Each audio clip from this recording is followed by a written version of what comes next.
કરાધાર તાલુકાના પાલડી ગામે પંચવટી માટે ફાળવવામાં આવેલ જમીનનું દબાણ હટાવવા બાબતે શાંતિભાઈ ખીમસુરિયા દ્વારા રજૂઆત કરવામાં આવી છે।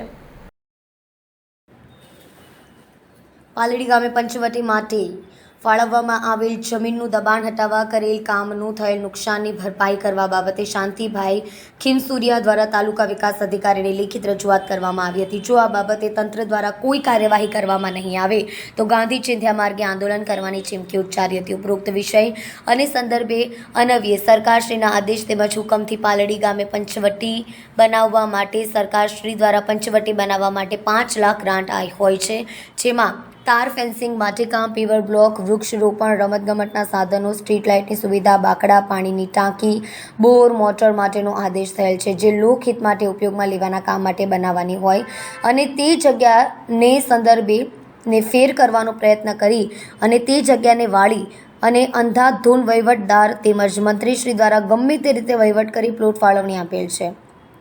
પંચવટી બનાવવા માટે ફાળવેલ જમીનને દબાણ કરેલ છે તેમજ ત્યાં ગ્રામ પંચાયત દ્વારા રસ્તામાં નાખેલ બ્લોકને નુકસાન કરેલ છે। તે બાબતે તાત્કાલિક કાર્યવાહી કરવામાં આવે તેવી અમારી માંગણી છે। જો આ બાબતે કોઈ કાર્યવાહી નહીં કરવામાં આવે તો ગાંધી ચિંધ્યા માર્ગે આંદોલન કરવાની ફરજ પડશે। જી, આપનું નામ? મારું નામ શાંતિ ખીમસુરિયા। શું આપના દ્વારા રજૂઆત કરવામાં આવી? રજૂઆત મેં 23 તારીખે કરેલી। એક પાલડી ગામમાં સરકારી જગ્યામાં પંચવટી બનાવવા માટે સરકારનો આદેશ છે, ત્યાં અસામાજિક તત્વોએ ગેરબંધારણીય રીતે એને કબજો લઈ લીધો છે અને અમારા શમશાનો સર્વનો હરેક જ્ઞાતિના શમશાનો નિયમિત થતા અને આ લોકોને જગ્યા દેવાની સરકાર પાસે જમીન છે અને અમારા શમશાનો માટે જગ્યા નથી, એટલે આમાં તંત્રનો બેદરકારી લાગે છે। 23 તારીખની જી, તંત્ર દ્વારા કોઈ કાર્યવાહી કરવામાં નહીં આવે તો આગામી દિવસોમાં આપ દ્વારા શું આયોજન ગાંધી ચિંધ્યા માર્ગે હું ઉપવાસ આંદોલન કરવાની ફરજ બનશે મને।